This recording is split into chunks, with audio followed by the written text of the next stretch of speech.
युद्ध और सैन्य अभियान के दौरान आपने अमेरिका के राष्ट्रपति की वॉर रूम की कई तस्वीरें देखी होंगी, जब वो इस वॉर रूम में बैठकर युद्ध पर निगरानी रखते हैं, देखते रहते हैं कि किस समय क्या हो रहा है, उनकी सेना क्या कर रही है, क्या रणनीति बन रही है। लेकिन आज हम आपको डोनाल्ड ट्रंप की प्रार्थना की दिलचस्प तस्वीरें दिखाएंगे। यहां पर युद्ध की रणनीति नहीं बन रही, यहां पर प्रेयर्स हो रही हैं, प्रार्थना हो रही है। गुरुवार को अमेरिका के कई ईसाई पादरी राष्ट्रपति ट्रंप से मिलने के लिए व्हाइट हाउस के ओवल ऑफिस पहुंचे और वहां इन सभी ने मिलकर राष्ट्रपति ट्रंप के लिए प्रार्थना की।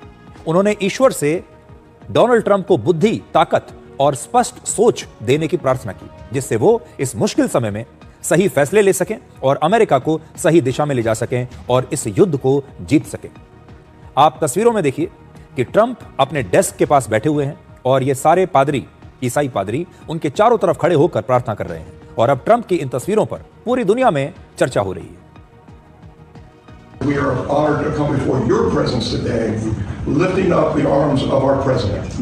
We pray for your continued blessing and favor to rest upon him. We pray for wisdom from heaven to flood his heart, his mind, and Lord, you will guide him in these challenging times that we're facing today.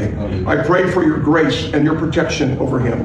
I pray for your grace and protection over our troops and all of our men and women serving in our armed forces. And Father, we just pray you'll continue to give our president the strength that he needs to lead our great nation as we come back to one nation under God, indivisible, with liberty and justice for all. We pray your heavenly blessing upon him in Jesus' name. तो एक प्रकार से अब इस युद्ध के लिए America के राष्ट्रपति आशीर्वाद ले रहे हैं भगवान का। अब ये कहा जा रहा है कि युद्ध के बीच राष्ट्रपति ट्रंप की यह प्रार्थना सिर्फ धार्मिक कार्यक्रम नहीं है, बल्कि इसके पीछे कोई राजनीतिक और मनोवैज्ञानिक संदेश भी छिपा हो सकता है, एक राजनीतिक सोच भी हो सकती है। बहुत से लोग ये कह रहे हैं कि ट्रंप इस लड़ाई को अब एक धर्म युद्ध के तौर पर पेश करना चाहते हैं। अमेरिका और ईरान का युद्ध अब दो देशों की लड़ाई से आगे बढ़कर दो धर्मों की लड़ाई का रूप ले रहा है। जहां ईरान इस्लाम की रक्षा के नाम पर यह लड़ाई लड़ रहा है, अब ट्रंप इस लड़ाई में ईसाई धर्म गुरुओं का आशीर्वाद ले रहे हैं। और जैसा कि आप जानते हैं, ईरान की राजनीति में धार्मिक नेतृत्व की बहुत बड़ी भूमिका है और अब ट्रंप भी खुद को ईसाई धर्म के रक्षक के तौर पर पेश कर रहे हैं। ईरान दुनिया का सबसे बड़ा शिया मुस्लिम देश है, जहां शिया मुसलमानों की आबादी लगभग 95% है। और ईरान जो है, यह ऐसा देश है जो धर्म के नाम पर चलता है, जबकि अमेरिका एक क्रिश्चियन बाहुल देश है, जहां ईसाइयों की आबादी 62% है। हालांकि अमेरिका अपने आप को एक धर्मनिरपेक्ष देश ही कहता है, वो क्रिश्चियन देश नहीं है। लेकिन आप अमेरिका और ईरान की दो तस्वीरें देखिए, जिसमें आप दोनों देशों की सोच और धर्म के अंतर को समझ पाएंगे। अमेरिका के राष्ट्रपति जब अपने पद की शपथ लेते हैं तो वो बाइबल पर हाथ रखकर राष्ट्रपति पद की शपथ लेते हैं, उनके हाथ में बाइबल होता है। जबकि ईरान में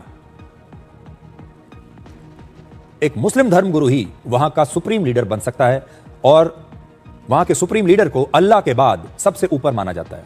और वहां की आप ये समझ लीजिए कि जो पूरी व्यवस्था है वो कुरान के अनुसार चलती है। और ईरान के उसी supreme leader Ayatollah Ali Khamenei को ट्रंप की सेना ने मार डाला। तो बड़ी बात यह है कि धर्म के नाम पर चलने वाला देश, जहां पर सुप्रीम लीडर देश का सबसे बड़ा धार्मिक नेता है, जिसे अल्लाह के बाद वहां के देश के लोग सबसे ऊपर मानते हैं, उस धार्मिक नेता की अमेरिका हत्या कर देता है। और अब अमेरिका भी क्रिश्चियनिटी का एक प्रकार से शो ऑफ कर रहा है।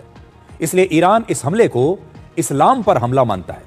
वैसे एक सच्चाई यह है कि ईरान पर हमले के बाद अमेरिका में राष्ट्रपति ट्रंप को लेकर नाराजगी लगातार बढ़ रही है। वहां के लोगों का जो मूड है वो ट्रंप के पक्ष में नहीं है।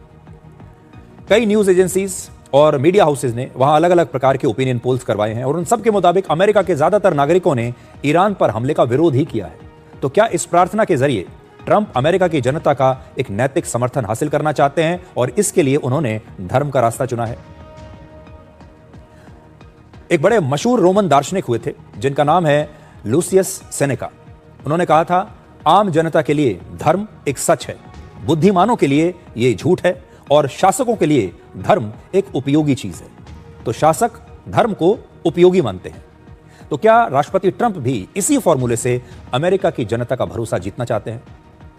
ये तस्वीरें उन लोगों को भी एक जवाब है जो भारत के राष्ट्रवाद और हिंदुत्व पर अक्सर सवाल उठाते रहते हैं, हिंदुत्व को भारत के लिए खतरा बताते हैं। अमेरिका दुनिया की सबसे बड़ी सुपर पावर है और अमेरिका अपने आप को दुनिया का सबसे बड़ा धर्मनिरपेक्ष देश मानता है, अपने आप को धर्मनिरपेक्षता का चैंपियन कहता है।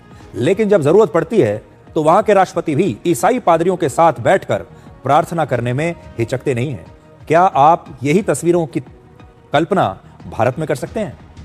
क्या आप ये सोच सकते हैं कि भारत किसी युद्ध में है या ऑपरेशन सिंदूर के दौरान अगर कोई भारत का नेता या भारत का प्रधानमंत्री धार्मिक गुरुओं के साथ या हिंदू धार्मिक गुरुओं के साथ, सनातन धर्म के धार्मिक गुरुओं के साथ अगर बैठकर अपने ऑफिस में प्रार्थना कर ले तो इस देश में क्या होगा आप खुद कल्पना कर सकते हैं। लेकिन अमेरिका में यह सब हो रहा है।